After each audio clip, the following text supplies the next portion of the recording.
राष्ट्रीय एकता फोरम।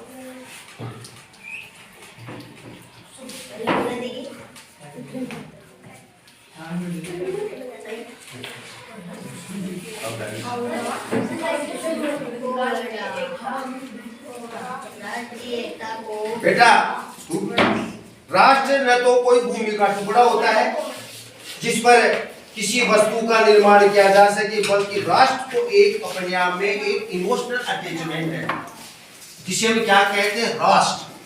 जैसे भारत एक राष्ट्र है, हम भारत में रहते हैं।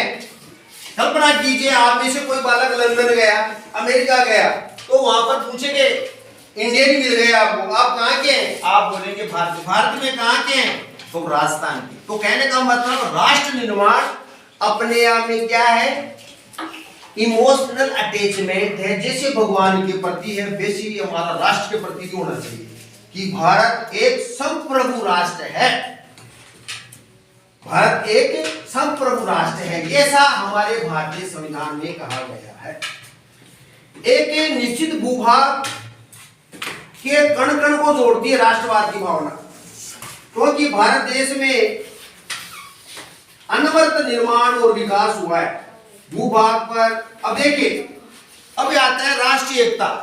अब देखिए, राष्ट्रीय एकता को बनाने के लिए क्या करना चाहिए? धर्म, जाति, लिंग, वंश, जन्म स्थान के आधार पर हमें भेदभाव नहीं करना चाहिए। क्यों नहीं करना चाहिए? क्योंकि हम राष्ट्रीय एकता में हमारा धर्म हिंदू, मुस्लिम, सिख, ईसाई हम सब हैं भाई भाई। तो ये धर्म हो गया हमारा। वो आगे हुआ जाति, स्वर्ण जाति, ब्राह्मण, क्षत्रिय और वैश्य, ओबीसी 21 जातियां, एससी, एसटी, ये सभी क्या है? जातीय बंधन है। ये किसने लागू किए?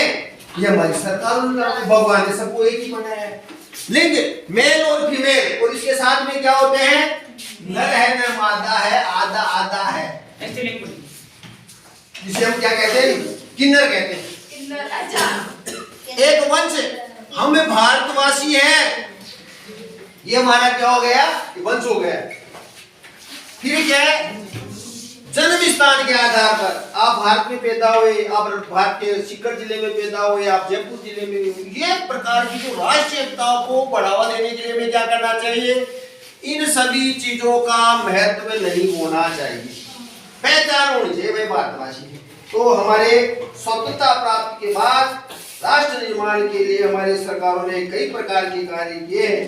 तो भारत का निर्माण इसी शक्ति को